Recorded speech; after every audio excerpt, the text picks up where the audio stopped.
చిత్తూరు, కర్నూలు, కడప, అనంతపురం జిల్లాల్లో ఖనిజ నిక్షేపాలు అధికం. రాయలసీమలో దొరికే ఖనిజ నిక్షేపాలకు అనేక ప్రత్యేకతలు ఉన్నాయని, ఇది అత్యంత విలువ చేసే గని అని అమెరికా పరిశోధనల్లో తేలినట్లు ప్రచారం నడుస్తోంది. ముఖ్యంగా తిరుపతి జిల్లాలోని మంగంపేట బెరిటైస్ గనుల్లో అరుదైన పులరిన్ ఖనిజ నిక్షేపాలు ఉన్నట్లు పరిశోధనల్లో తేలినట్లు సమాచారం. నానో టెక్నాలజీకి కీలకమైన పుల్లరిన్ వెలికి తీస్తే దేశ భవిష్యత్తే మారిపోతుంది. ప్రస్తుతం దీనిపైనే పెద్ద చర్చ నడుస్తోంది. సుమారు 18 సంవత్సరాల కిందట మంగంపేట గనుల్లో భారీగా పులరిన్ నిక్షేపాలు ఉన్నట్లు శాస్త్రవేత్తలు గుర్తించారు. అప్పటి నుంచి లోతైన అధ్యయనం కొనసాగుతోంది. పులరిన్ అనేది కార్బన్ మిళితమైన ఓ పదార్థం. గోళ స్తూపాకార ఆకృతుల్లో ఉండే ఖనిజం. అయితే ఇది ఉక్కు కంటే దృఢత్వంలో 2005 రెట్లు ఎక్కువ, 10 రెట్లు తేలికైంది కూడా.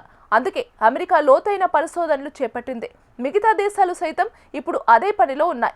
మంగంపేట బెరైటీస్ గని పరిసరాల్లో మొత్తం 156 ప్రాంతాల్లో పెద్ద ఎత్తున నమూనాలు సేకరించి పరీక్షించారు. భువనేశ్వర్లోని IMMT బృందం సైతం ఇక్కడ నమూనాలను సేకరించింది. కానీ తర్వాత ఎందుకో సైలెంట్ అయింది. పులరిన్ అనేది ప్రత్యేక ఖనిజం. ఎన్నో రకాల ప్రయోజనాలు దీని సొంతం.